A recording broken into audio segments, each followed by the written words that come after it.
Nature के पास में पानी अपना एक बहुत ही बेहतरीन कटर है। यदि आप पानी का बिहेवियर देखोगे तो पहाड़ों को, जमीन को, जो भी इसके सामने आए उसकी कटिंग कर देता है। तो इसी आइडिया को यूज में लेकर वाटर जेट कटर बनाए गए। जितने भी कटिंग के टूल है जैसे प्लाज्मा कटिंग, लेजर कटिंग, इन सब में से वाटर जेट कटर ही सबसे बेस्ट और फाइन कटर होते हैं। वाटर जेट कटर फिनिशिंग के साथ किसी भी मटेरियल जैसे फूड, मेटल, फोम, रबर को कट कर देते हैं। लेकिन इसके पीछे की जो कॉम्प्लेक्स इंजीनियरिंग है उसको हम आसान लैंग्वेज में समझते हैं। आप जो वाटर जेट कटर मशीन देख रहे हो ये 95,000 psi का प्रेशर जनरेट करती है, जो किसी भी स्ट्रॉन्ग ऑब्जेक्ट जैसे स्टील, आयरन को बहुत आसानी से कट कर देती है। मशीन में यहाँ पर जो आप टैंक देख रहे हो इसमें वाटर स्टोर रहता है कटिंग करने के बाद। अब इस जेट के पास में इतनी पावर होती है कि यह इस टैंक के सरफेस को भी कट कर सकता है, इसलिए टैंक का सरफेस AR स्टील प्लेट का बना होता है। मशीन के अंदर पानी को कंप्रेस करने से पहले इसको फिल्टर किया जाता है, जो पानी में अवेलेबल इम्प्योरिटीज को हटा देता है, क्योंकि यदि पानी में इम्प्योरिटीज हुई तो वाटर जेट से साउंड की स्पीड से पानी ट्रेवल करता है और इतनी हाई स्पीड में इम्प्योरिटीज की वजह से फ्रिक्शन क्रिएट होगा और नोजल जल्दी डैमेज हो जाएगा। फ्रेश वाटर को एक टैंक में स्टोर कर लिया जाता है। यहाँ से पानी जाता है इंटेंसिफायर पंप के पास में।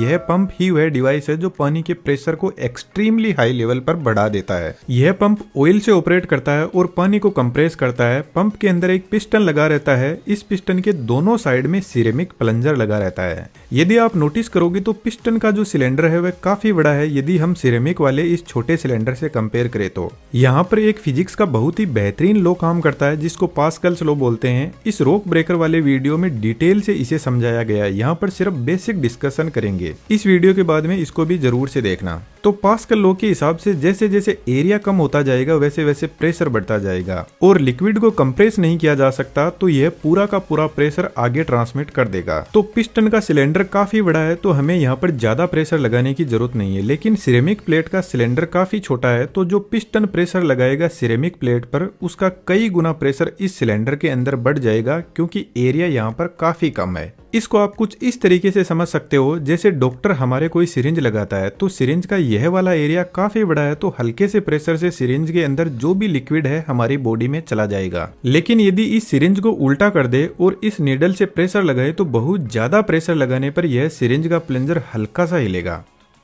अब जैसे पिस्टन के ऊपर इधर वाली साइड पर ऑयल का प्रेशर आ रहा है और पिस्टन इधर की तरफ जा रहा है तो सिलेंडर के अंदर वैक्यूम क्रिएट होगा और यह पानी को बाहर से अंदर की तरफ धोखे से ले आएगा और पानी के अंदर आते ही यहाँ से वाल्व बंद हो जाएगा। जब पिस्टन पर इधर वाली साइड से प्रेशर आएगा तो यह पानी को कंप्रेस करेगा और यह पिस्टन इतना जबरदस्त प्रेशर लगाता है कि इस छोटे सिलेंडर के अंदर 65,000 psi का प्रेशर जनरेट कर देता है। लेकिन इस सिलेंडर के ऑपोजिट साइड में आप देखोगे तो इधर सिरेमिक प्लेट वैक्यूम क्रिएट कर रही है तो इधर वाली साइड से पानी को अंदर ले आएगी। तो इस तरीके से एक साइड में प्रेशर जनरेट होता है और दूसरी साइड में वैक्यूम से पानी को अंदर लाया जाता है। जब वाटर जेट कटर पूरी पावर के साथ में चलता है तो यह पंप अराउंड 1 मिनट में 50 से 60 स्ट्रोक कंप्लीट करता है। यह high pressure water pressure tube से आगे बढ़ता है, लेकिन इस पंप के पीछे एक बहुत ही बेहतरीन पावरफुल 50 HP की मोटर लगी रहती है। यह मोटर 200 HP तक हो सकती है। मोटर के साथ में हाइड्रोलिक पंप जुड़ा रहता है। यह hydraulic pump high pressure oil को कंट्रोल वाल या इसको डिस्ट्रीब्यूशन वाल भी बोल सकते हैं यहाँ पर भेजता है। यह डिस्ट्रीब्यूशन वाल ही बेसिकली इस पिस्टन के कौन सी साइड पर प्रेशर लगाना है यह डिसाइड करता है।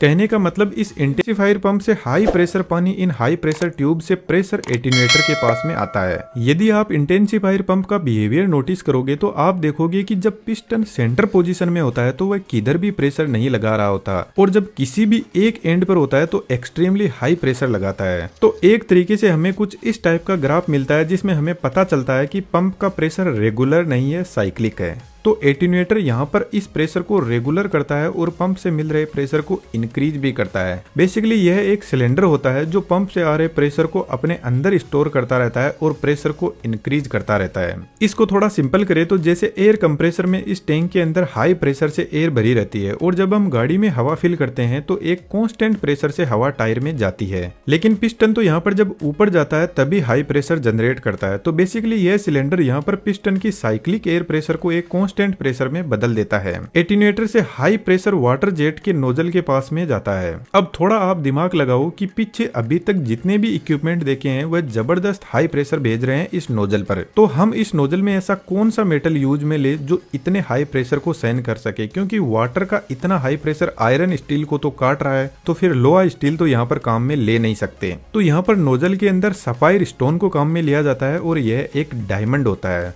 जो मशीन का सबसे कॉस्टली आइटम है। और इस डायमंड के अंदर एक ओरिफाइस होता है। इसकी डिजाइन कुछ इस टाइप की होती है कि पानी जब इसमें एंटर होता है तो उसका एरिया बड़ा होता है और इसके ओरिफाइस का एरिया काफी छोटा हो जाता है। तो जब इससे पानी बाहर निकलता है तो पानी का प्रेशर भी बढ़ जाता है और स्पीड भी। जब इस डायमंड से पानी बाहर निकलेगा तो इसकी स्पीड 900 मीटर पर सेकेंड होगी, जो लगभग साउंड की स्पीड के बराबर है। लेकिन अभी भी इस पानी को डायरेक्ट वर्किंग पीस पर नहीं छोड़ा जाता। यह हाई प्रेशर पानी यहाँ पर आगे से निकलकर मिक्सिंग चेंबर में जाता है। मिक्सिंग चेंबर का यूज जनरली तब किया जाता है जब हम बहुत ही स्ट्रॉन्ग मेटल को काटना हो, जैसे कि स्टील या लोहे का कोई मोटा पीस। बेसिकली इस चेंबर के अंदर पानी को एक एब्रेसिव मटेरियल के साथ मिक्स किया जाता है। एब्रेसिव मटेरियल एक गार्नेट होता है। तो जब पानी और एब्रेसिव मटेरियल मिक्सिंग में मेटल से स्ट्राइक करेगा तो यह थोड़ा ज्यादा फ्रिक्शन क्रिएट करेगा, जिससे मेटल आसानी से कट हो जाएगा। बेसिकली यह गार्नेट एक अलग टाइप की मिट्टी ही होता है। मिक्सिंग चेंबर के अंदर एक बहुत ही जबरदस्त फिजिक्स का लो वेंचुरी इफेक्ट को काम में लिया जाता है।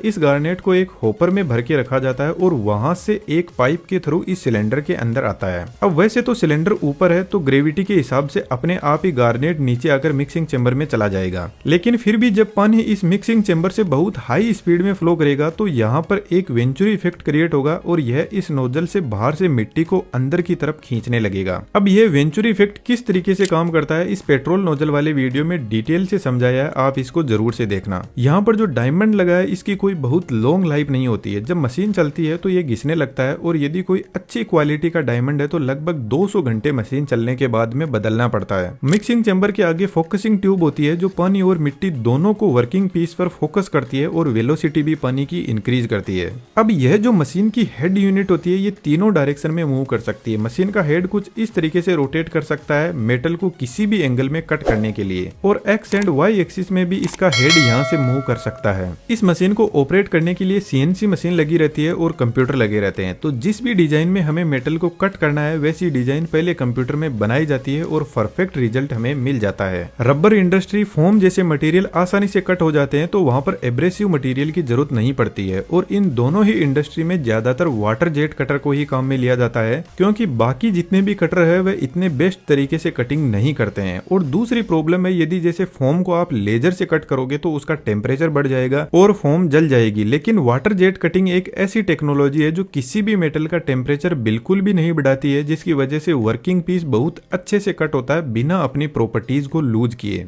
मार्बल इंडस्ट्री में मार्बल को कट करने के लिए water jet cutter first choice है। यह स्टोन को इतना स्मूथली कट करता है, इसकी जो एज होती है वह ऑलमोस्ट परफेक्ट होती है। इसकी कटिंग क्वालिटी Q1 से Q5 की स्केल पर मेजर किया जाता है। Q1 कटिंग में आप देख सकते हो कटिंग होने के बाद पीस थोड़ा इस तरीके से दिखाई देता है, लेकिन Q5 पर पीस कट होने के बाद एकदम साफ और शानदार होता है। लेकिन मशीन को ऐसे पीस कट करने में थोड़ा टाइम लगता है। अब वाटर जेट कटर को बहुत मजबूती से बनाया जाता है क्योंकि बहुत ज्यादा हाई प्रेशर है और कहीं से भी कोई लीकेज हो गया तो पानी का प्रेशर बहुत नुकसान कर सकता है। और इसमें डायमंड भी लगा रहता है तो इसकी कॉस्ट बहुत ज्यादा बढ़ जाती है। जब मशीन किसी स्ट्रॉन्ग मेटल को काटती है तो इसमें 1 मिनट में लगभग आधा kg गार्नेट मटेरियल चला जाता है। तो गार्नेट मटेरियल कोई बहुत सस्ती चीज नहीं है, इसका भी रेगुलर रनिंग कॉस्ट आती रहती है। लेकिन जब फाइन कटिंग की बात आती है तो water jet cutter one of the best choice है। वीडियो में देखा हुआ एनिमेशन आप सीखना चाहते हो तो हमारे बेहतरीन एनिमेशन के कोर्स को ज्वाइन कर सकते हो। और भी ऐसे इंटरेस्टिंग वीडियो आप चैनल पर विजिट करके देख सकते हो। आपका कीमती टाइम हमें देने के लिए बहुत बहुत धन्यवाद।